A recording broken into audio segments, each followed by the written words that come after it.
Yes, in theory, they are both bioidentical, but they're missing the E3, the estriol, which is our predominant estrogen.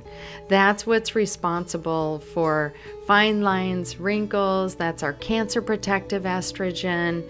That's what is responsible for vaginal dryness and comfort sexually. So that component is completely missing when you have a pellet or you have the patch versus using a compounded cream. Absorption makes a difference too. You need to apply a daily dose to mimic what the body does naturally to really optimize your utilization of your hormones.